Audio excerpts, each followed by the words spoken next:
It's an issue that Kentucky has debated now for decades. Should the Commonwealth legalize expanded gambling? Though all the previous efforts have failed. But a new initiative now with some solid backing.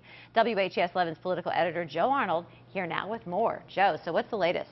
Well, Claudia, it's the new coalition. It's called Kentucky WHAS. It appears to be different from previous efforts in two big ways. First, it has a broader base of business leaders from all across Kentucky, and perhaps more importantly, it does not guarantee that racetracks will get the casinos.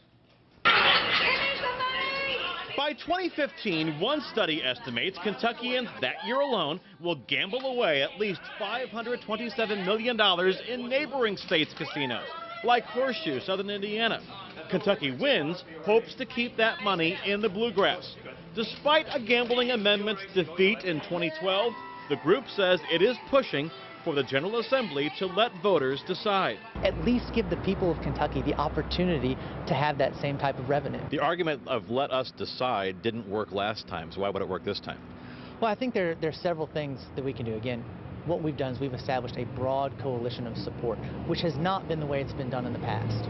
I think too many different special interests have been involved. Now we have a broad coalition. Business leaders are coming together, people from the universities, people from the education community, people from the civic community, and you also see Democrats and Republicans coming together on this issue. A key Republican is Senate Majority Caucus Chair Dan Syme of Fairdale, who opposed last year's gambling amendment because it was written to also protect racetracks' interests. But Syme is on board with this effort. This new legislation we're looking at this point in time, it will allow us to put the issue on the ballot and put the licenses up for bid, and does not place any private corporation's property in the Constitution. So, though it's well enough for racetracks to bid. Yes, racetracks can bid on it, and of course this, quite frankly, is a jobs bill, Joe. It's a jobs bill.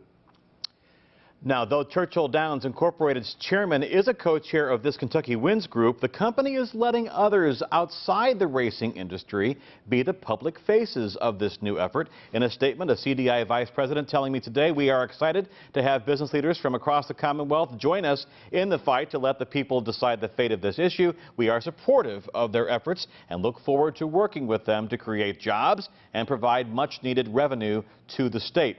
Now, one leading gambling opponent says the issue needs to be put out to pasture, but coming up at 6 o'clock tonight, one civic leader who has led the way on several major local projects is now lending his considerable clout to gambling. Joe Arnold, WHAS 11 News.